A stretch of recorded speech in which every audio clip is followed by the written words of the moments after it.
عليكم ورحمة الله وبركاته. الحمد لله الصلاة والسلام على أشرف المرسلين وعلى آله وصحبه أجمعين.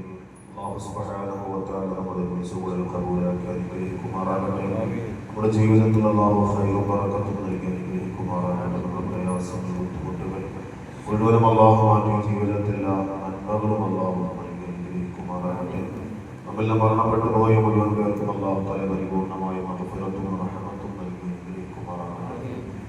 പ്രിയമുള്ള സഹോദരങ്ങളെ, സത്യവിശ്വാസികൾ, നാം എല്ലാവരും വിശ്വാസികളാണ്. യഥാർത്ഥമായ വിശ്വാസികൾ എങ്ങനെയാകാം, ആരാകാം? അല്ലാഹുവിന്റെ ഹബീബായ വിരുദ്ധങ്ങൾ നമ്മോട് പ്രത്യേകമായി സ്വഹാബത്തിനോട് നിർദ്ദേശിച്ച ഒരു കാര്യമാണ്. ഒരു വിശ്വാസി ഇങ്ങനെയുള്ളവനാകാം. പലതരത്തിൽ ആൻസർ പറയാം.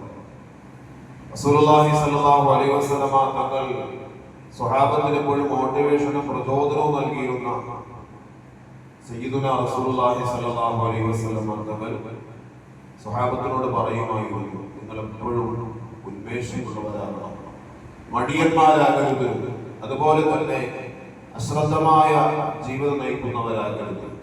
ഒരു വിശ്വാസി അല്ലാഹുവിന്റെ ഹബീബായ നബി സല്ലല്ലാഹു അലൈഹി വസല്ലം തങ്ങൾ പതിവായി ദുആ ചെയ്യുമായിരുന്നു, അല്ലാഹുമ്മ ഇന്നി അഊദു ബിക മിനൽ അജ്സി വൽ കസൽ.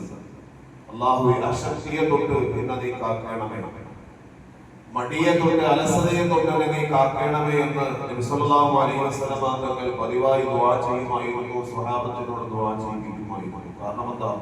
വിശ്വാസി എന്ന് പറയുന്നത് അവന്റെ മുഴുവൻ ജീവിത മണ്ഡലങ്ങളിലും, അവന്റെ കുടുംബത്തിന്റെ അകത്തളങ്ങളിലാണെങ്കിൽ, അല്ലെങ്കിൽ പൊതുപ്രവർത്തനങ്ങളിലാണെങ്കിൽ, മഹല്ലിലാണെങ്കിൽ, എവിടെയാണെങ്കിലും ഒരു വിശ്വാസി ആവേശവും ഉന്മേഷവും ഉള്ളവനാകണം. അവന്റെ നന്മയുടെ കാര്യത്തിൽ മത്സരിക്കുന്നവനാകണം. അതുപോലെ തന്നെ എന്തെങ്കിലും എന്റെ കാര്യം നോക്കി ഇങ്ങനെ തസ്ബീഹ് മാലയും പിടിച്ച് മാത്രം ഒതുക്കി കൂടുന്നവരുമാകരുത്. അവന്റെ ജീവിതത്തിന്റെ മുഴുവൻ മണ്ഡലങ്ങളിലും പ്രകാശം പരത്തുന്ന നന്മയുടെ വിളക്കായി മാറാൻ വേണ്ടി ഉന്മേഷവും ആവേശവും കാണിക്കുന്ന ഒരു മനുഷ്യനായി മാറണം വിശ്വാസം. അങ്ങനെയാ സ്വഹാബത്ത് പഠിപ്പിച്ചത്. ചിലപ്പോൾ സമൂഹത്തിന്റെ ഇടയിലൊക്കെ എന്ത് ചെയ്യും, വലിയ സ്ഥാനമാനങ്ങളൊക്കെ ഉണ്ടാവും. വീട്ടിൽ ചൊല്ലുമ്പോഴോ ഭാര്യ വേറെ സ്ഥലത്ത്, കാക്ക വേറെ സ്ഥലത്ത്, അതാണോ? അതല്ല വേണ്ടത്. പിന്നെയോ തന്റെ ജീവിതത്തിന്റെ കുടുംബത്തിന്റെ അന്തരീക്ഷങ്ങളിൽ പോലും, തന്റെ ഭാര്യയോട് ഇടപെടുന്ന ഇടപാടുകളിൽ പോലും, ആ ബന്ധങ്ങളിൽ പോലും, മക്കളോടുള്ള ബന്ധങ്ങളിൽ പോലും, സഹോദരങ്ങളോടുള്ള ബന്ധങ്ങളിൽ പോലും ഒരു വിശ്വാസി അവന്റെ കർമ്മനിരതനായി പ്രവർത്തിക്കേണ്ട ഒരു സമയമാണ് ഒരു വിശ്വാസിയുടെ സമയം എന്ന് പറയുന്നത്. അപ്പൊ അതുകൊണ്ട് തന്നെ പാപ്പ 14 വയസ്സായി, ഉമ്മാമ മറ്റൊരു സ്ഥലത്ത് അല്ല, 90 വയസ്സല്ല 100 വയസ്സായ ഉമ്മാപ്പയും ഉമ്മാമയും കിടക്കേണ്ടത്, ഭാര്യ ഭർത്താക്കളാണെങ്കിൽ കിടക്കേണ്ടത് ഒരേ വീട്ടിലാണ്. അത് കഴിഞ്ഞിട്ടുള്ളൂ ദീൻ. അതാണ് ദീൻ പഠിപ്പിച്ചത്. അല്ലെ, പലരും പറയാറുണ്ട് നിങ്ങൾ ഇബാദത്താണ്, ഇബാദത്തോടെ എന്താ? റസൂലുള്ളാഹി സ്വല്ലല്ലാഹു അലൈഹി വസല്ലം ചെറുമക്കളൊക്കെ അല്ലേ നാണക്കേടല്ലേ ഇപ്പാപ്പയും ഉമ്മാമയും ഒരു വീട്ടിൽ കിടക്കുന്നത് നാണക്കേടല്ലേ എന്ന് ചോദിക്കും. എന്റെ പ്രിയപ്പെട്ട സഹോദരങ്ങളെ, വിശ്വാസിയായ ഒരു മനുഷ്യനോട് അല്ലാഹുവിന്റെ ഹബീബായ നബി തങ്ങൾ പഠിപ്പിച്ചതാണ്, അവന്റെ ജീവിതത്തിന്റെ, അവൻ ഭാര്യയും ഭർത്താവുമാണെങ്കിൽ, അവനും ഭാര്യയും ഭർത്താവുമാണെങ്കിൽ കിടക്കേണ്ടത് ഒരു ബെഡിലാണ്. ആ ബെഡിൽ കിടക്കാനുള്ള വൈമനസ്യം എപ്പോൾ അവന്റെ മനസ്സിലുണ്ടായിട്ടുണ്ടോ അത് അവന്റെ ഈമാനിന്റെ ബലഹീനതയാണ്. അവന്റെ കുടുംബത്തിന്റെ കാര്യങ്ങൾ, അവന്റെ ഭാര്യയുടെയും മക്കളുടെയും കാര്യങ്ങൾ, എല്ലാത്തിലും ആവേശവും ഉന്മേഷവും ഉണ്ടാകണം. ഞാനത് അറിഞ്ഞിട്ടില്ല, കേട്ടിട്ടില്ല എന്ന രീതി അത് ഇസ്ലാമികമല്ല. അല്ലാഹുവിന്റെ ഹബീബായ നബി തങ്ങൾ പഠിപ്പിച്ചു, അല്ലാഹുമ്മ ഇന്നി അഊദു ബിക മിനൽ അജ്സി വൽ കസൽ. അല്ലാഹുവേ, മടിയെ തൊട്ട് അലസതയെ തൊട്ട് അശ്രദ്ധയെ തൊട്ട് എന്നെ നീ കാക്കണമേ എന്ന് നബിയുനാ റസൂലുള്ളാഹി തങ്ങൾ പഠിപ്പിച്ചത് സർവ്വ മേഖലകളെയും ബന്ധപ്പെടുത്തിയാണ്. അതുകൊണ്ട് റസൂലുള്ളാഹി സ്വല്ലല്ലാഹു അലൈഹി വസല്ലം തങ്ങൾ പഠിപ്പിച്ചു, വൽ മുഅ്മിനുൽ ഖവിയ്യു, ഒരു ധീരനായ, ഒരു മുഅ്മിനായ മനുഷ്യൻ, ഖൈറുൻ, അവൻ ഏറ്റവും ഉത്തമനാണ്, വഹബ്ബ ഇലല്ലാഹി മിനൽ മുഅ്മിനിൽ ലഈഫ്, ചുരുണ്ടുകൂടി ആർക്കും ഒന്നും ചെയ്യാൻ കഴിയാത്ത ഒരു ശോഷിച്ച അല്ലെങ്കിൽ അശക്തനായ ഒരു വിശ്വാസിയേക്കാൾ കരുത്തനായ ഒരു വിശ്വാസിക്കാണ് സ്ഥാനമാനമെന്ന് നബിയുനാ റസൂലുള്ളാഹി സ്വല്ലല്ലാഹു അലൈഹി വസല്ലം. ഭരിക്കാൻ വേണ്ടി സമയമായ പോലും ധീരമായി, അല്ലെ തന്റെ ഇടത്തോടുകൂടി ആർജവത്തോടുകൂടി അവന്റെ ദീനിന്റെ കാര്യങ്ങളിലും നന്മകളിലും മത്സരിക്കാൻ കഴിയുന്ന ഒരു വിശ്വാസിയാകണം. അല്ലാഹു നമ്മെ അനുഗ്രഹിക്കുമാറാകട്ടെ. അതാണ് വിശ്വാസി.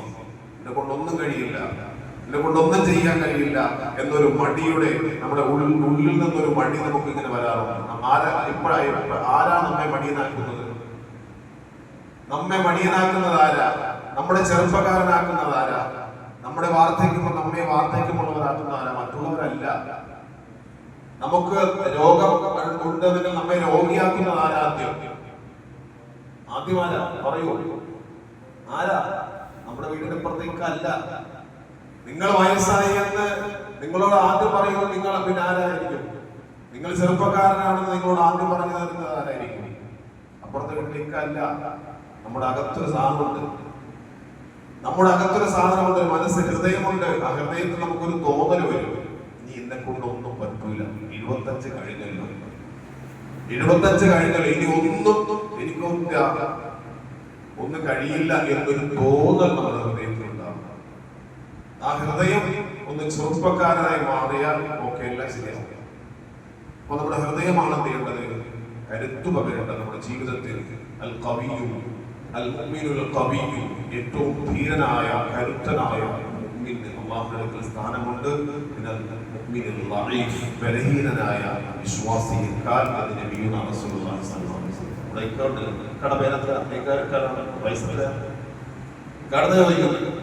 നമ്മളിതുപോലെ സോഷ്യലായി പഠിക്കുന്ന സൗഹൃദ സംഭാഷണം. എത്ര വയസ്സായി? 79. അല്ലാഹു ആഫിയത്തുള്ള ദീർഘായുസ്സ് നൽകി അനുഗ്രഹിക്കട്ടെ. ആമി പറയുന്നത് ആമി പറഞ്ഞില്ലല്ലോ. നല്ല ഊർജ്ജസ്വലന അല്ലേ? പ്രത്യേകിച്ച് നിന്നോട് നമ്മളിപ്പോ തമ്മിൽ ഭയങ്കര സൗഹാർദ്ദ സംഭാഷണം ഉണ്ടായത് എനിക്ക് സന്തോഷം അത് കാണുമ്പോൾ. അങ്ങനെ അവരെല്ലാവരും നന്മയുടെ വിഷയിച്ചോ. അല്ലാഹു എല്ലാവർക്കും ഖൈർ ബറക്കത്ത് നൽകി അനുഗ്രഹിക്കുമാറാകട്ടെ. ആഫിയത്തുള്ള ദീർഘായുസ്സ് നൽകി അനുഗ്രഹിക്കുമാറാകട്ടെ. അദ്ദേഹത്തോട് ഒരു വെറുപ്പ് വിദ്വേഷമുള്ളവർ എന്നോടൊന്നും കുറ്റം പറയണ്ട. ഇത് നല്ല മനുഷ്യരാണ്, എനിക്കൂടെ എല്ലാവരും നല്ല മനുഷ്യരാണ്. അപ്പൊ അതുകൊണ്ട് എല്ലാവരും അൽ ഖവിയ്യു, ശക്തനും ധീരനുമായി മാറണം. എന്റെ അഭിപ്രായത്തിലേക്ക് കാരണം ഭാര്യ മരിച്ചോയില്ലേ, ഒന്നുകൂടി വിവാഹം ചെയ്യണം എന്നാണ് ദീൻ പറയുന്നത്, ഞാൻ പറയുന്നത്. അല്ലാഹു അനുഗ്രഹിക്കുമാറാകട്ടെ. ഉസ്താദിനെ അടിക്കാൻ വേണ്ടി നിൽക്കാൻ വേണ്ട, അദ്ദേഹം ദീൻ പറഞ്ഞതേ ഉള്ളൂ. ധീരന്റെ വിഷയത്തിൽ കരുത്തിന്റെ വിഷയത്തിൽ ഇസ്ലാം പഠിപ്പിച്ച പാഠം പറഞ്ഞതേ ഉള്ളൂ. എന്തായാലും ദുബൈക്ക് പറഞ്ഞല്ലോ, റളിയല്ലാഹു തആല എന്താ പറഞ്ഞത്? ഞാൻ മരിക്കുന്നതിന് എനിക്ക് 2 ദിവസം മുമ്പ് 2-3 ദിവസം മാത്രം എനിക്ക് ബാക്കിയുള്ളൂ എന്ന് അറിയിക്കപ്പെട്ടാലോ ഞാൻ വിഭാഗിതനായി കഴിയാൻ ഞാൻ ആഗ്രഹിക്കുന്നില്ല. മഹാനായ ഉമർ ഇബ്നുൽ ഖത്താബ് റളിയല്ലാഹു അൻഹു മരണസമയം വരെയും ഭാര്യ ഉണ്ടാക്കുക എന്നുള്ളത് നമ്മുടെ ദീനിന്റെ ഭാഗമാണ്. ഒന്നാമത്തെ ഓരോരുത്തർക്കും ചിലപ്പോൾ ചിന്തിച്ചിട്ടുണ്ട്, ഭാര്യ നേരത്തെ മരിച്ചു പോകുന്നുണ്ടാവും, ഭർത്താവ് മരിച്ചു പോകുന്നുണ്ടാവും. എല്ലാവർക്കും ആഫിയത്ത് ദീർഘായുസ്സ് നൽകട്ടെ. എന്തായാലും നമ്മുടെ ജീവിതത്തിന്റെ പ്രധാനപ്പെട്ട ഒരു ഭാഗമാണ് ആ ഒരു ബന്ധം എന്നുള്ളത് കൂടി നാം തീരുമാനിക്കുക.